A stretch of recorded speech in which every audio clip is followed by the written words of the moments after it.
शहरी बहू से अच्छा गांव की पड़ोसन बहू का खाना।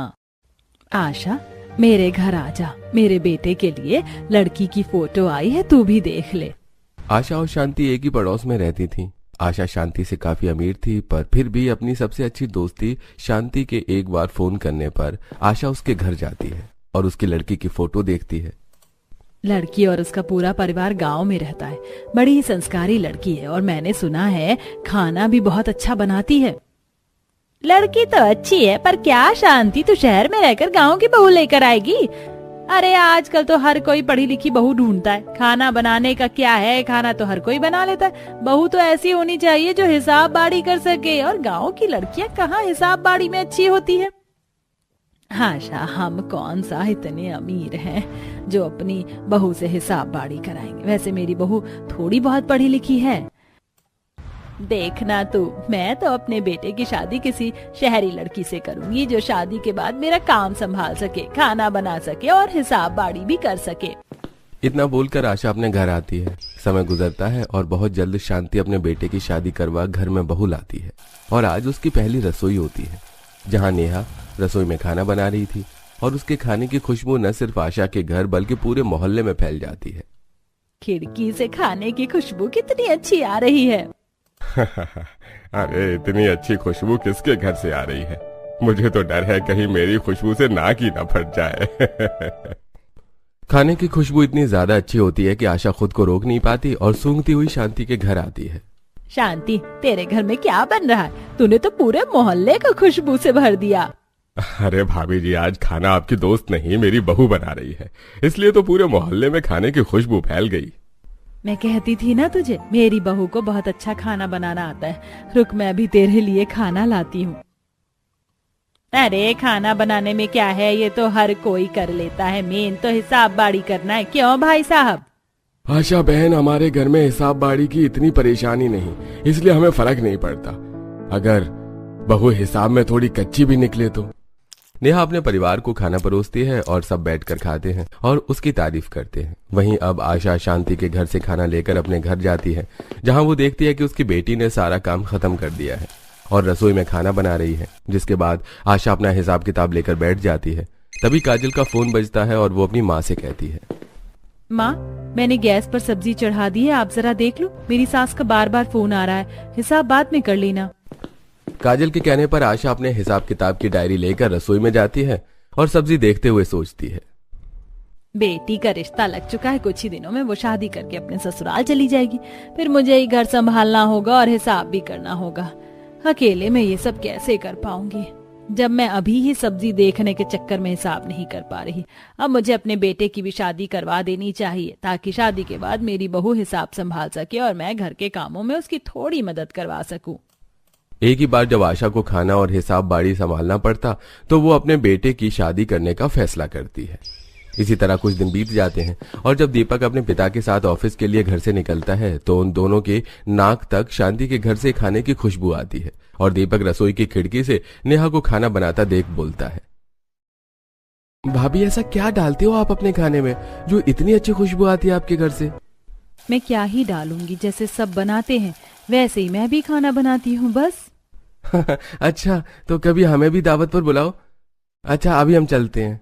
दीपक नेहा के खाने की तारीफ करके अपने पिता के साथ गाड़ी में बैठकर ऑफिस के लिए निकल जाता है। समय गुजरता है और बहुत जल्द आशा दीपक का रिश्ता सोनी नाम की लड़की से तय कर देती है और शादी का कार्ड लेकर अपनी दोस्त के घर पहुंचती है। ये ले शांति, मेरे भी बेटे का रिश्ता तय हो चुका है। लड़की काफी अमीर घर से है और उसने MBA कर रखा है। अब तू देखना कैसे मेरी बहू आकर अच्छा खाना भी बनाती है और हिसाब बाड़ी भी संभालती है। ये तो बहुत अच्छी बात है आशा, पर मेरी बहू ने बेशक MBA नहीं किया, पर वो भी पढ़ी लिखी है। शांति की बातें सुनकर आशा मुंह बनाकर वहां से चली जाती है। इसी तरह कुछ दिन बीत जाते हैं और एक दिन शांति अपनी बहू और बेटे के साथ शॉपिंग पर जाने के लिए तैयार होती है। बेटा, अगले हफ्ते दीपक की शादी है, सोच रही थी मैं कि बहू को भी शॉपिंग करने के लिए ले चलूं। अगर तुम दोनों के पास समय है तो हमारे साथ चलो। माँ, मुझे तो ऑफिस के लिए लेट हो रहा है, आप अमित को ले जाओ। भैया, मैं घर में नहीं रहता, कॉलेज जाता हूँ और बचे हुए टाइम में पार्ट टाइम जॉब भी करता हूँ। शांति, तुम एक काम करो, पैसे ले लो और बहू के साथ शॉपिंग करने के लिए चली जाओ। हिसाब किताब में अगर परेशानी हो तो रात में हम आकर कर लेंगे। हिसाब किताब में कैसी परेशानी माँ जी, मैं हूं ना। अब शांति नेहा के साथ अकेली मार्केट जाती है और वहां आशा की बहू के लिए श्रृंगार का सामान, साड़ी, गहने लेती है। अब जब दूसरी दुकान पर नेहा कुछ सामान देख रही होती है तो शांति अपनी बहू के लिए भी चूड़ी ले लेती है और वो लोग घर आकर बैठकर हिसाब करने लगते हैं। बहू, तेरे ससुर ने 4,000 रुपए दिए थे, वो पूरे खत्म हो गए। एक बार अच्छे से हिसाब करना कि 200 रुपए कहाँ गए। माँ जी, मैं तो अच्छे से ही हिसाब कर रही हूँ, पर फिर भी 200 रुपए समझ नहीं आ रहे कहाँ चले गए।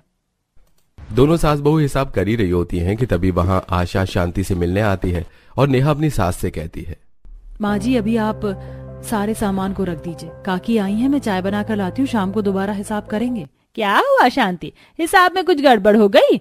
अरे नहीं नहीं, इतनी भी बड़ी गड़बड़ नहीं है, बस 200 रुपए का हिसाब नहीं मिल रहा, इसीलिए मैं तुझे बोलती थी शहर की पढ़ी लिखी बहू लेकर आ। अगर पढ़ी लिखी MBA पास बहू लेकर आती तो आज तुझे हिसाब करने में इतनी परेशानी ना होती। आशा की बात सुनकर नेहा को काफी बुरा लगता है और वो रसोई में जाकर चाय बनाकर लाती है।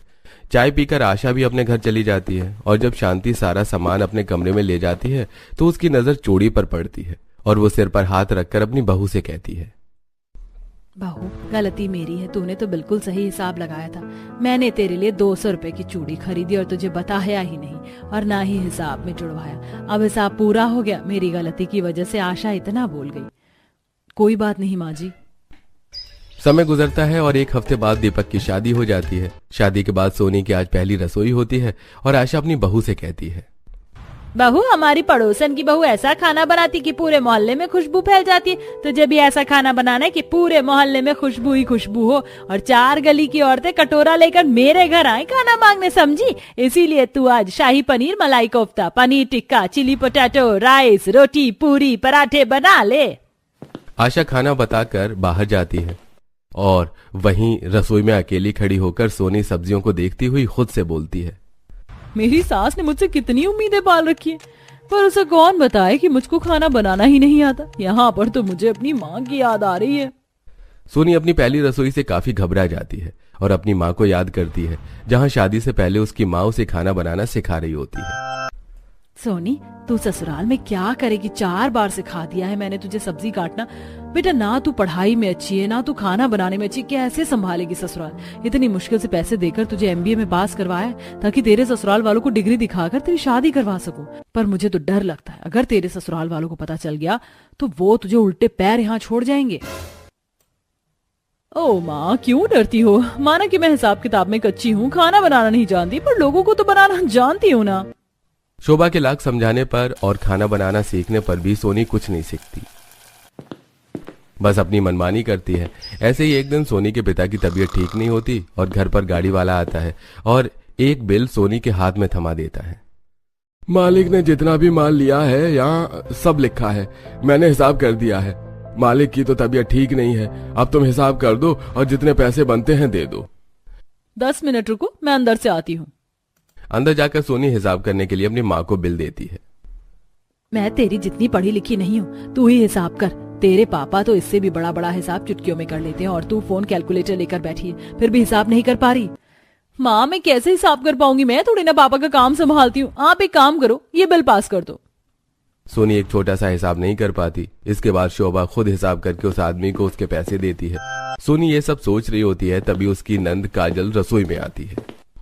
भाभी, क्या सोच रही हो? नेहा भाभी के घर में खाना बनने भी लगा, देखो कितनी अच्छी खुशबू आ रही है। मेरा तो दिल कर रहा है उड़ती हुई मैं उनके घर चली जाऊं खाना खाने, इसीलिए जल्दी खाना बना दो। वैसे भी कल मुझे अपने ससुराल जाना है। क्या बनाकर खिलाऊं इन्हें? एक काम करती हूँ, खाना ऑर्डर कर देती हूँ, इन्हें क्या ही पता चलेगा। अब जहाँ पूरा परिवार खाने का इंतजार कर रहा था तो वहीं सोनी बाहर से खाना ऑर्डर कर देती है और घर के पीछे वाले दरवाजे से पार्सल ले लेती है और घर वालों को खाना खिलाती है। हमारी बहू भी अच्छा खाना बनाना जानती है। हाँ पापा, सोनी सिर्फ खाना बनाना नहीं बल्कि हिसाब किताब करना भी बहुत अच्छे से जानती है। आखिर उसने MBA जो कर रखी है। अपनी तारीफ सुनकर सोनी बहुत खुश होती है तो वहीं थोड़ा सा खाना लेकर आशा शांति के घर जाती है। मेरी बहू के हाथ का खाना खाकर तो देख, खाना भी बढ़िया बनाना जानती और हिसाब भी करने में एक्सपर्ट है। इसलिए कहा था मैंने तुझे, शहर में रहती शहरी बहू ला, मेरी बहू तेरी बहू की तरह हिसाब बाड़ी में कच्ची नहीं। आशा शांति के सामने इतराकर वहां से चली जाती है, समय गुजरता है और गुजरते समय के साथ इसी तरह सोनी बाहर से खाना ऑर्डर करके अपने घर वालों को खिलाती है। ऐसे ही एक दिन आशा और शांति बाहर खड़ी होकर बात करती हैं। तभी उनकी एक पड़ोसन के घर डिलीवरी बॉय आता है और वो औरत फोन लेकर शांति के पास आती है। शांति जरा नेहा, बहू को बुलाना, मुझे समझ नहीं आ रहा वो डिलीवरी वाला मुझसे कौन सा पीटीओ मांग रहा है। मैं तो अंगूठा छाप ठहरी, मेरे बच्चे भी बाहर हैं और ये मेरी बेटी का पार्सल आया है। अरे बहन, नेहा बहू तो खुद गांव से आई, उसे क्या पता ऑनलाइन डिलीवरी के बारे में। मेरी बहू शहर की है, मैं उसे बुला देती हूँ, वो बता देगी डिलीवरी बॉय का ओटीपी नंबर। आशा अपनी बहू को बढ़ाई करने के लिए सोनी को बुलाती है और सोनी डिलीवरी बॉय को ओटीपी नंबर बता देती है, जिसके बाद आशा और ज्यादा गली मोहल्ले में अकड़ से चलती है। इसी तरह कुछ दिन बीत जाते हैं और एक दिन जब नेहा शाम में चूल्हे पर खाना बना रही थी तो उसकी पड़ोसन सुमित्रा भी छत पर होती है और अपनी छत पर सोनी भी खड़ी होती है। नेहा बहू, कटहल के कोफ्ते बना रही हो क्या? मेरे फेवरेट है, खुशबू यहाँ तक आ रही है, थोड़े कोफ्ते मुझे भी दे दो। नेहा, कोफ्ते मुझे भी बहुत पसंद है और मैंने सुना है तुम बहुत अच्छा बनाती हो, थोड़े कोफ्ते मुझे भी दे देना। हाँ, क्यों नहीं। वहीं आशा घर में सोफे पर बैठी है और सुरेश भी आकर बैठता है। अरे कितनी बढ़िया खुशबू आ रही है नेहा की रसोई से और ऊपर छत से सब लोग उससे मांग रहे हैं। नेहा बहू खाना इतना अच्छा बनाती है कि आए दिन कोई ना कोई उसके घर से सब्जी, रोटी, चावल, दाल मांगता ही रहता है। आप तो ऐसे बोल रहे हैं जैसे हमारी बहू अच्छा खाना ही नहीं बनाती। अब जल्दी से हिसाब किताब वाली डायरी दो, बहू अभी खाली है, मैं पूरे दिन हिसाब बाड़ी करके थक जाती हूँ, आज बहू करेगी हिसाब।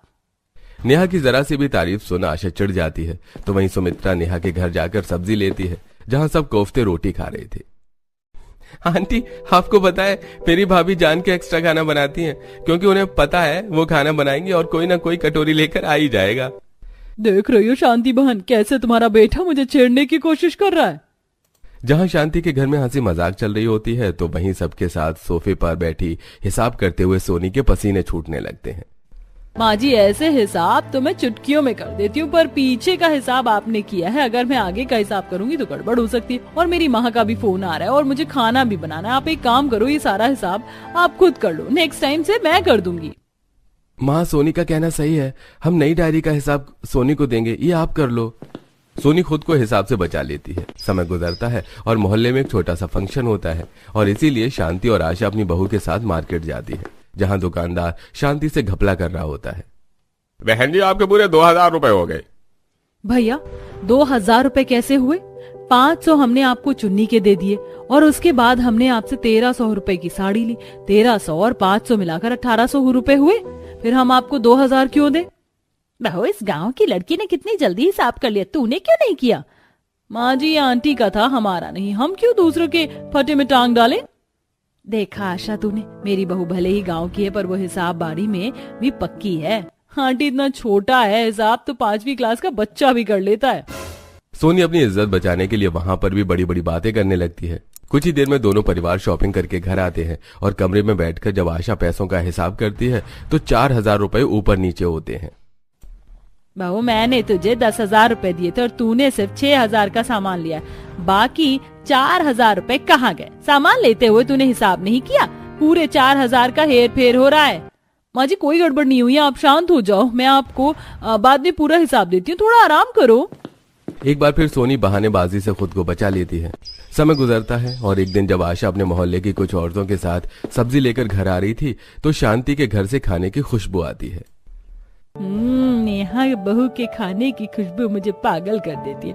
मुझे तो डर लगता है कि कहीं मैं पागल ना हो जाऊं। वैसे आशा बहन, तुम तो बड़ा बोलती हो कि तुम्हारी बहू बहुत अच्छा खाना बनाना जानती है, हिसाब किताब में भी माहिर है, पर तुम्हारे घर से कभी खाने की खुशबू नहीं आती। नीचे नहीं है और ना ही हमारी रसोई में खिड़की लगी है जो खाने की खुशबू बाहर तक फैले। पर फिक्र मत करो, आज मेरी बहू जो भी बनाएगी वो मैं तुम्हारे घर भिजवा दूंगी, फिर खुद टेस्ट करके बताना कि किसकी बहू खाना ज्यादा अच्छा है। और सुमित्रा बहन, तुम ही बताओ जरा माया बहन को, उस दिन जब तुम्हारे घर डिलीवरी वाला आया था तो किसने तुम्हारी प्रॉब्लम खत्म करी थी?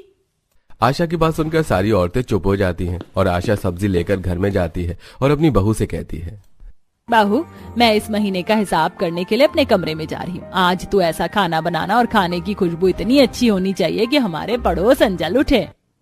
अब आशा अपने कमरे में बैठकर हिसाब करने लगती है तो वहीं हमेशा की तरह आज भी सोनी खाना ऑर्डर कर देती है और खुद फ्रेश होने के लिए बाथरूम में चली जाती है। कुछ देर में डिलीवरी बॉय घर के पीछे वाले दरवाजे पर आता है और उसी वक्त किसी काम से आशा वहां जाती है और डिलीवरी बॉय को देखकर हैरान हो जाती है। सोनी मैडम आप है? ये आपका पार्सल, 2000 रुपए हो गए। मेरी बहू ने खाना ऑर्डर किया? उसकी तबीयत तो ठीक है। आशा डिलीवरी बॉय को 2000 देकर खाना लेकर अपनी बहू के कमरे में जाती है, जहां वो सोनी को फोन पर अपनी माँ से बात करता हुआ देखती है। माँ, तुम बेकार परेशान होती हो और एक ही सवाल करती हो। आज तक किसी को पता नहीं चला कि इतने दिनों से मैं इन लोगों को बाहर से खाना खिला रही हूँ। अब क्या ही पता चलेगा। और यही हिसाब की बात तो मैं कोई हिसाब बारी नहीं करती। मैंने हिसाब का काम माँ जी को ही सौंप रखा है। अच्छा, तो ये बात है। अब मुझे समझ आ रहा है कि जब मेरी बहू खाना बनाती है तो मोहल्ले में दूर की बात घर में भी खाने की खुशबू नहीं होती, पर जब हम खाने के लिए बैठते हैं तो पूरा घर खुशबू से महक जाता है। और उस दिन भी हिसाब बारी में पूरे 4000 रुपए का तूने नुकसान किया, क्योंकि मैडम जी हिसाब बारी में भी कच्ची हैं। जब आशा सोनी को डांट रही होती है तभी वहां दीपक और सुरेश आते हैं। ये सब क्या चल रहा है सोनी? माँ जो बोल रही है क्या वो सब सच है? मुझे माफ कर दीजिए माँ जी, मैं पढ़ने लिखने में अच्छी नहीं थी। बड़ी मुश्किलों से मैंने 12वीं पास करी, फिर पैसे देकर मुझे MBA पास करवाया गया ताकि मेरी शादी हो सके। माँ ने खाना बनाना सिखाया था पर मैंने कभी सीखा ही नहीं। पर मैं आप लोगों से वादा करती हूँ, मैं खाना बनाना सीखूंगी, हिसाब करना भी सीखूंगी। बस मेरी माँ को खबर मत देना। जब सोनी रोते हुए अपनी गलतियों की माफी अपने ससुराल वालों से मांगती है तो वहां बर्तन में बिरयानी, रायता और सलाद लेकर शांति आती है, जो सारी बातें सुनकर आशा से कहती है। आशा, तू ये मत समझना कि मैं तुझे नीचा दिखाने की कोशिश कर रही हूँ। तू मेरी दोस्त है, पर जरूरी नहीं कि गांव की बहू गंवार हो, हिसाब बारी में कच्ची हो या सिर्फ खाना बनाना ही जानती हो। और ये भी जरूरी नहीं कि हर इंसान खाना बनाना जानता हो। इसलिए बहू को डांटना बंद कर और उसे खाना बनाना सिखा, ताकि तेरे घर की बात तेरे घर में ही रहे। और क्या हुआ अगर तेरी बहू हिसाब में कच्ची है या खाना बनाना नहीं जानती, तो खाना बनाना कौन सी बड़ी बात है, तू सिखा देना। और हिसाब तो पहले भी तू ही करती थी। मेरी बहू ने बिरयानी बनाई थी और तुझे बिरयानी बहुत पसंद है, इसलिए मैं बस बिरयानी देने तुझे यहाँ चली आई। शांति बिरयानी देकर वहां से चली जाती है और आशा शांति की बातों को काफी देर तक सोचती है। और अगली सुबह हिसाब बारी छोड़ सबसे पहले सोनी को रसोई में ले जाती है और खाना बनाना सिखाती है। तो मेरे घर की इज्जत है, इसलिए पहली और आखिरी बार मौका दे रही हूँ। हिसाब भले ही ना कर पाए, पर खाना बनाना तो तुझे सीखना ही होगा। देख, ऐसे सब्जी बनती है क्योंकि घर में सिर्फ 4 लोग हैं, तो 1 चम्मच मसाला काफी है और 1 ग्लास चावल में 2 ग्लास पानी जाता है। समझ रही है ना? इस तरह आशा सोनी को खाना बनाना सिखाती है और साथ में रसोई में ही बैठकर हिसाब बारी का काम करती है। तो वहीं अब नेहा खाना बनाकर सबको खिलाती है और सब खाते खाते बात करते हैं। पापा, जब से नेहा ने हिसाब देखना शुरू किया है हमारा काम कितना आसान हो गया है, वरना आप और मैं रात के 1 बजे तक बैठकर पूरा हिसाब करते थे। बहू तो बस 12वीं पास है, फिर भी बहू की गणित कितनी अच्छी है। मुझे अपनी बहू पर गर्व होता है, जो बढ़िया खाना बनाना और हिसाब दोनों जानती है। वो तो होगी ही मेरी बहू, आखिर पसंद किसकी है। बहू ने क्या बढ़िया भरवा भिंडी बनाई है। सच में भरवा भिंडी, पुलाव, रोटी सब बढ़िया बना है। देखना अभी कोई ना कोई आता ही होगा। अरे नेहा बहू, आज भिंडी की खुशबू बाहर तक आ रही है, देना जरा। सुमित्रा को देखकर सब जोर जोर से हंसने लगते हैं।